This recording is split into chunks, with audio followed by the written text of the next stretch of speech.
The absolute weirdest thing, the thing that still makes my skin crawl just thinking about it, happened the very first day I moved into that old rental house on Elm Street. I just finished wrestling the last box out of my beat-up truck, sweat plastering my t-shirt to my back, the sun already starting to dip below the tree line, painting everything in those long, creepy shadows. I was stretching, trying to pop the kinks out of my spine when I heard it. A voice, dry as old leaves, raspy. "Evening, Mark." I tried to rationalize it, Maybe he'd seen the name on the rental agreement when the landlord's car was there earlier. Maybe he'd overheard a phone call, though my windows were closed and I'd been pretty quiet. But none of it quite fit. It felt too specific, too quick. The next morning, I made a point of getting the mail, half expecting him to be out there again, ready with another casual, terrifyingly personal comment. His porch was empty. Days turned into a week, and the initial shock started to wear off, replaced by a kind of dull, persistent thrum of anxiety. Mr. Silas wasn't a constant fixture on his porch, thankfully. I'd see him maybe once or twice a day, always in the same spot, always just watching. Sometimes he'd be tending to his overgrown, thorny rose bushes that clawed at the side of his house, snipping away with ancient-looking shears. He never waved, never nodded, not after that first encounter. The nights were the worst. My bedroom window faced his house, not directly, but enough that if I was sitting up in bed, I could see a sliver of his darkened windows, and I started hearing things. Not loud things, nothing I could complain to the landlord or the police about. It was more subtle than that. A soft scraping sound, like something being dragged across a wooden floor. Sometimes a faint, rhythmic tapping. It would go on for a few minutes, then stop, only to start again an hour later. Then came the packages.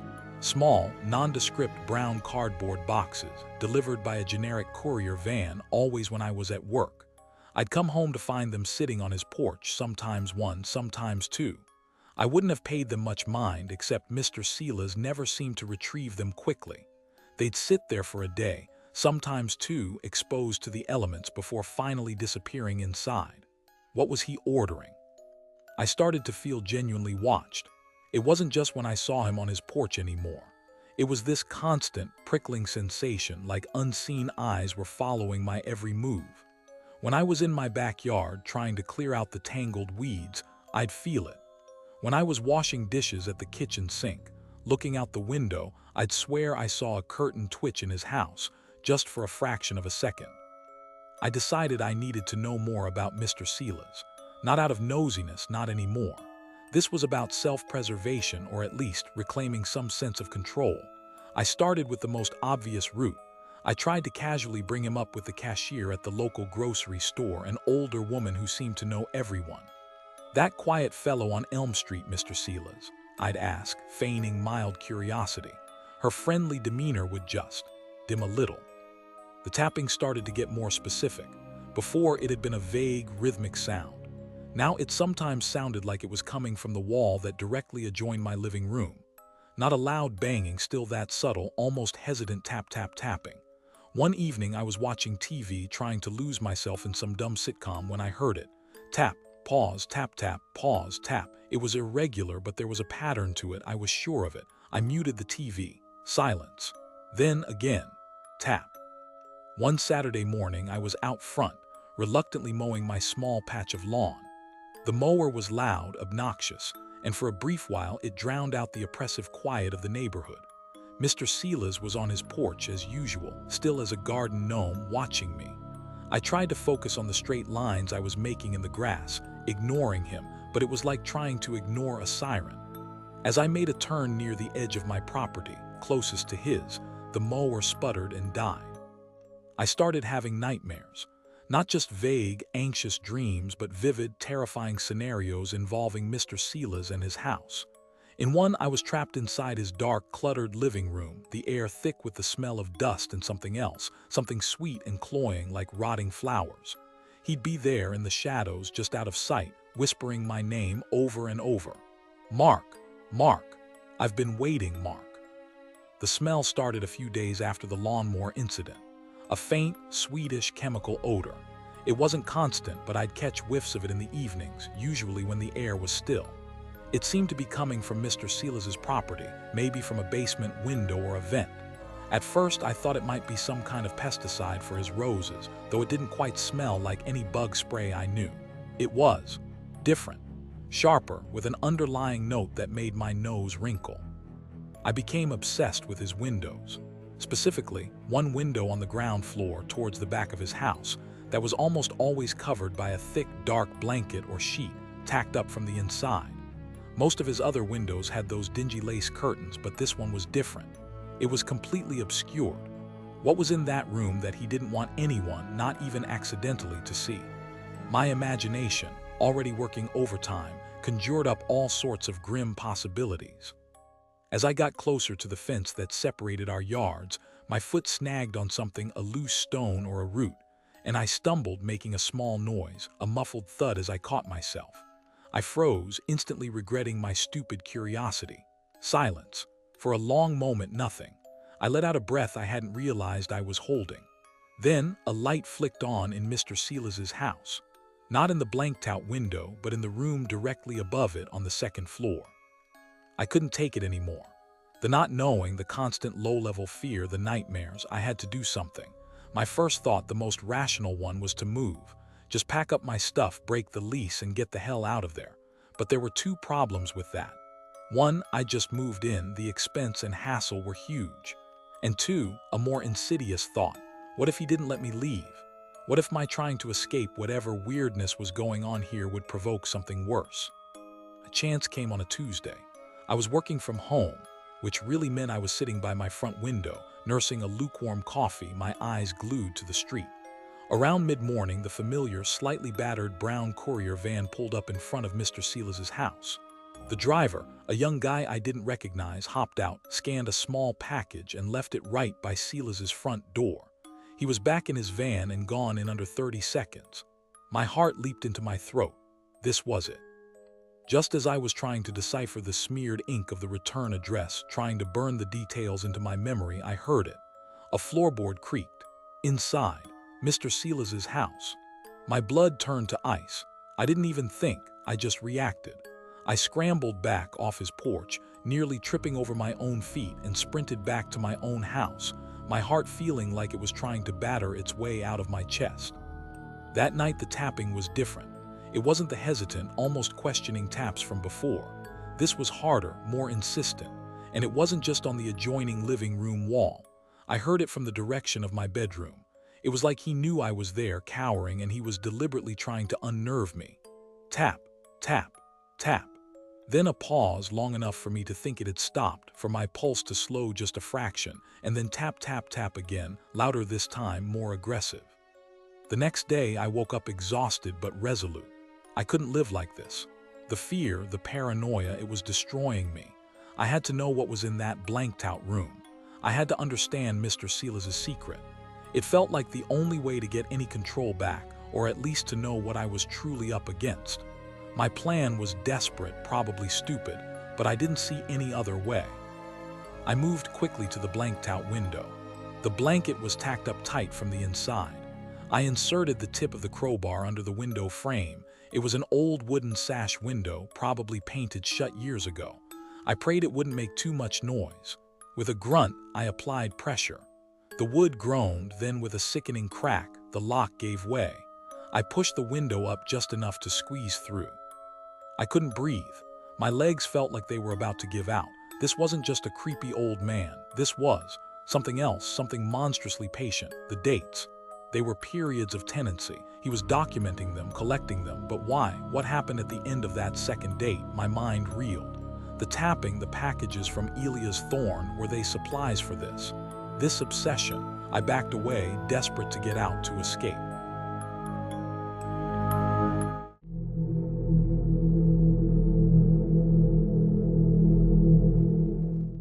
You ever get that feeling deep in your gut that a place is aware? I do. I bought the old Hemlock house on the edge of town for next to nothing. Should have been my first clue, right? The realtor practically threw the keys at me. The silence inside, man, it wasn't just quiet, it felt coiled like a snake ready to strike.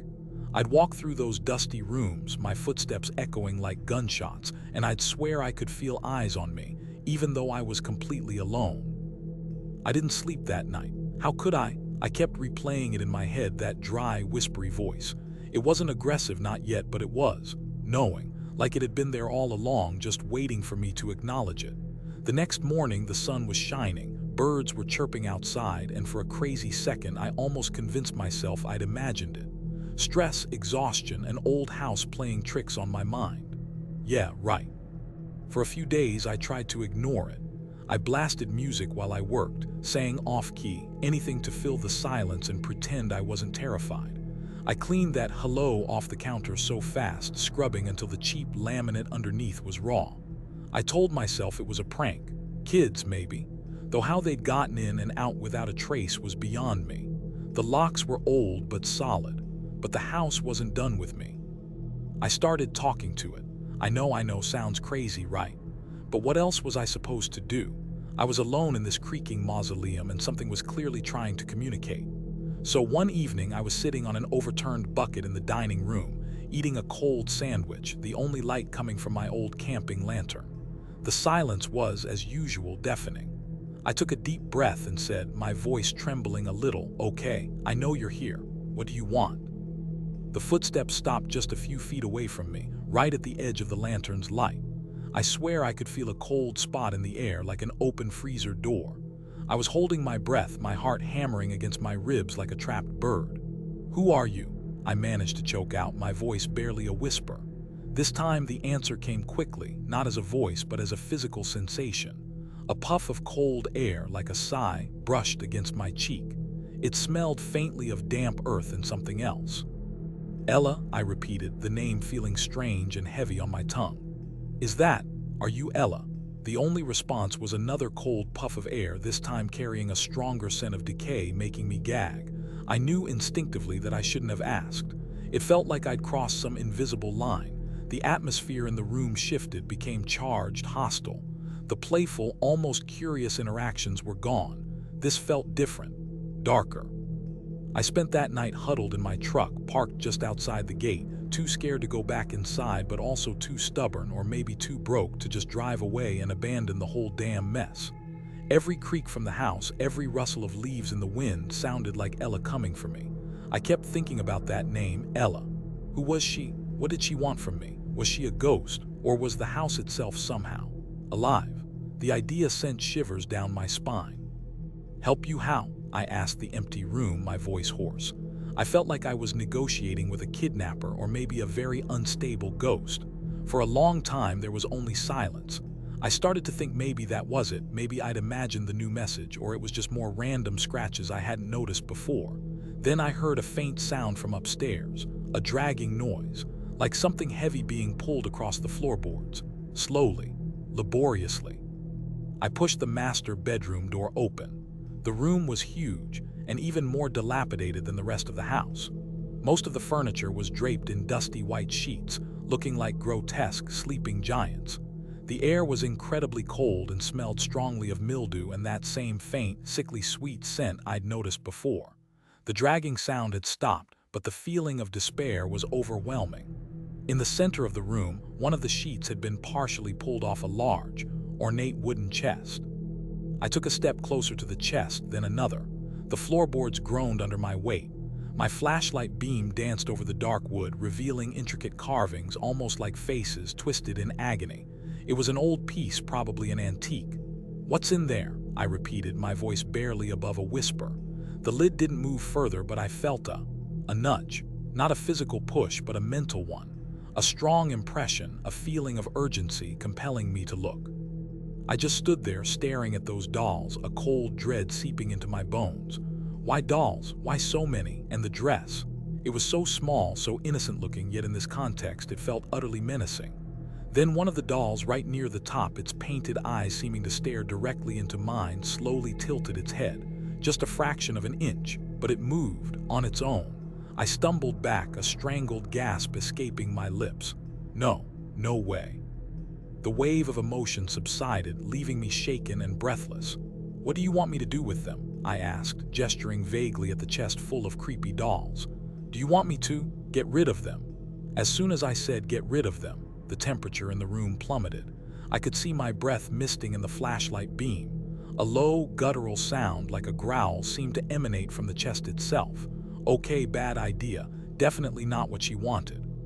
I decided to try a different approach. "Do these dolls hurt you, Ella?" I asked softly.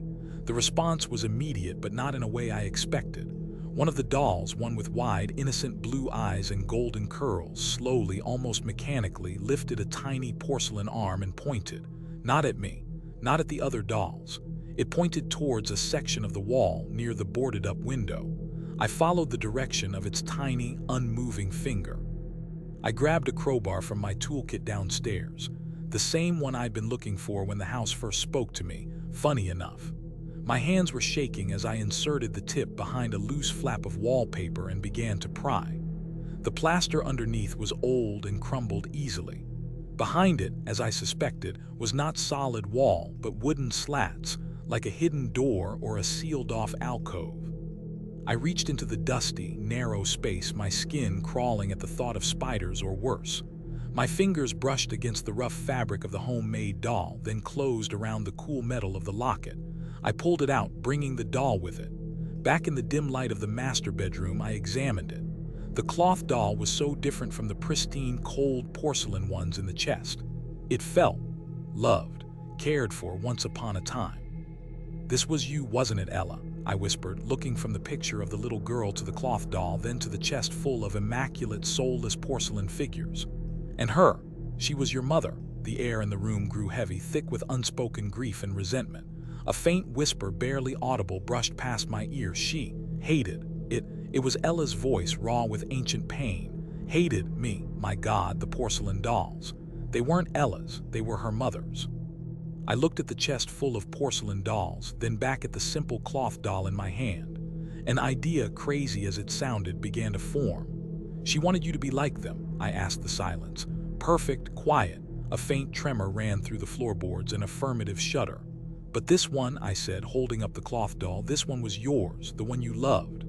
This time the feeling that washed over me wasn't sadness or anger. It was a flicker of warmth. For a long moment after I placed the cloth doll in the chest, nothing happened. The silence in the master bedroom was absolute. Even the usual creaks of the old house seemed to hold their breath. I stood there, waiting, not sure what to expect. A thank you, a final goodbye, or maybe nothing at all. Then slowly a change began to occur. The oppressive cold in the room started to lift, almost imperceptibly at first, then more noticeably. Over the next few days, the house felt different. The whispers stopped. Objects stayed where I put them. The oppressive atmosphere was gone, replaced by a simple, quiet emptiness. It still felt old, full of history, but not haunted. Not anymore. I even started to enjoy working on it, the physical labor a welcome change from the psychological torment I'd endured. It happened about a week later. I was in the kitchen making myself a cup of coffee, actually humming a little tune. The sun was streaming in through the newly cleaned window. For the first time, Hemlock House felt like it could actually be a home. I took a sip of my coffee and then I heard it, a floorboard creaking upstairs. My blood went cold. But it wasn't the hesitant, ghostly creak I'd heard before. This was heavier, more solid, like a normal person walking. "Hello."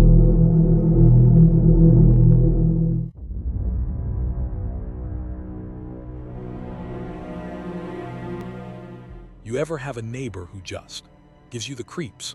Not in the plays music too loud kind of way, but in that deep, gut-level way where something feels fundamentally wrong. That was my neighbor, Mr. Abernathy. Lived in the house next to mine, the one right on the edge of Blackwood Lake. Seemed harmless enough at first, retired guy, kept to himself mostly. But the first time I saw him, late one moonless night, dragging that heavy, dripping sack towards the dark water, I froze, literally couldn't move, just watched him wrestle that awful sack onto the small, rickety wooden dock that jutted out into the lake. The wood groaned under the weight, protesting in the dead quiet. He didn't stumble, didn't hesitate. He just positioned it near the edge. For a moment he stood perfectly still, his silhouette stark against the faint, silvery sheen on the water's surface. It felt like he was listening, or maybe waiting for permission. Sleep was impossible after that. Every creak of the house, every rustle of leaves outside my window sounded sinister. I kept replaying the image in my head. Abernathy, the sack, the way it disappeared into the lake without a proper splash. What could be dense enough, heavy enough to sink like that? And why the secrecy? Why the dead of night? The next morning, sunlight streamed in, making the lake look deceptively calm, almost beautiful. It felt like mocking me. I tried to rationalize it. Maybe it was just old junk. Broken concrete, scrap metal. People dump things in lakes sometimes, right? But it didn't feel like junk. The way he handled it, the secrecy, the sheer weight of it. It felt deliberate, ritualistic almost, and the dripping. What kind of junk drips like that? Dark thoughts started creeping in, things I didn't want to consider. Animals. Abernathy didn't own any pets that I knew of. Strays maybe.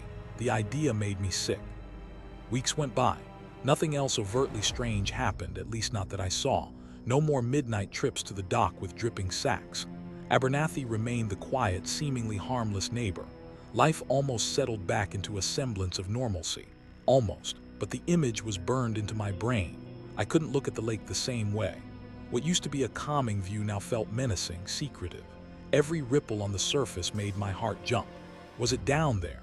Whatever Abernathy had fed it. Then came the disappearances. Nothing major at first, things you might dismiss. A garden gnome from the Hendersons' lawn down the street vanished overnight. Then Mrs. Gable's prize-winning Persian cat, Snowball, who never strayed far, just didn't come home. People murmured about coyotes, maybe even a fox, but it felt different. These things happened close to the lake, always on the properties bordering the water. My own unease started manifesting in weird ways. I found myself double-checking, triple-checking locks at night. I installed motion sensor lights around my property, especially near the side facing the lake. They'd flicker on occasionally in the dead of night, triggered by wind or maybe small animals, but each time my heart would slam against my ribs. I'd rush to the window, peering out into the darkness, expecting to see something. Abernathy, or maybe worse. I couldn't shake the image of those footprints. Sleep became even more fragmented, punctuated by jolts of adrenaline whenever a floorboard creaked or the wind howled. I started obsessing over the lake, spending hours online researching local history, folklore, anything related to Blackwood Lake. Most of it was standard stuff, settler history, fishing tournaments. But then I stumbled onto an old local news archive, a digitized article from maybe 50, 60 years ago. Armed with this fragmented history and fueled by paranoia, I knew I had to get proof. I couldn't live next to him, without knowing for sure. Waiting for another midnight sack delivery felt too passive, too uncertain. I decided to check out the dock, Abernathy's dock. I waited for a day when I saw him drive away in his old sedan, probably heading into town for groceries or errands. My heart was pounding like a drum solo against my ribs. The dock felt even more precarious under my own weight. Some of the planks were loose, warped by years of water and neglect. I walked slowly, carefully towards the end, my footsteps echoing unnervingly loud in the quiet afternoon. I scanned the surface of the water, half expecting to see something staring back at me. Nothing. Just the dark, inscrutable surface. I knelt down at the very end, right where Abernathy had shoved the sack off. I peered into the water, trying to penetrate the murky depths. Clutching the piece of burlap like evidence in a trial, I scrambled back off the dock, my mind racing. I needed more. This scrap proved the sack existed, but not what was inside. I scanned the area around the dock, the shoreline. Anything else Abernathy might have dropped, anything the lake might have, returned. My eyes landed on a tangle of fishing line and debris washed up among the reeds near the base of the pier. Probably nothing, but I felt compelled to check. A wave of nausea washed over me. I dropped the locket back into the reeds as if it had burned me. My mind struggled to process the implication. Abernathy, his wife, the sack, the thing in the lake. It painted a picture so monstrous, so horrifying that I almost couldn't accept it. Had he sacrificed his own wife decades ago, and had he been maintaining that sacrifice ever since? With what? Garden gnomes, missing pets, or worse? That night was the worst yet. Sleep was utterly out of the question. Every shadow seemed to writhe, every noise outside was magnified into a potential threat. I sat in my living room, curtains drawn, lights off, just staring towards Abernathy's house, towards the impenetrable darkness of the lake beyond. I felt trapped. Knowing what I suspected, knowing about the locket, the burlap, the old drownings, I couldn't just ignore it. But what could I do? Go to the police now? Peeking through the smallest gap in the curtains, my heart felt like it was trying to beat its way out of my chest. The moon was hidden behind thick clouds, making the darkness outside almost absolute. My motion light hadn't triggered. Whatever was out there was either avoiding it or wasn't substantial enough to set it off.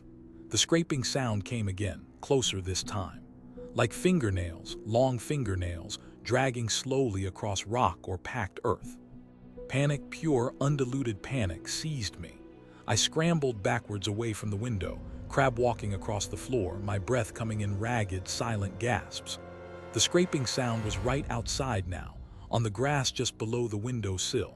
It was trying to get purchase on the wall, trying to climb. I could hear its wet, gurgling breaths, punctuated by the sickening scrape, scrape of its claws on the wooden siding of my house. I didn't go back inside until the first hints of dawn started painting the sky gray. Even then, every step felt heavy, cautious.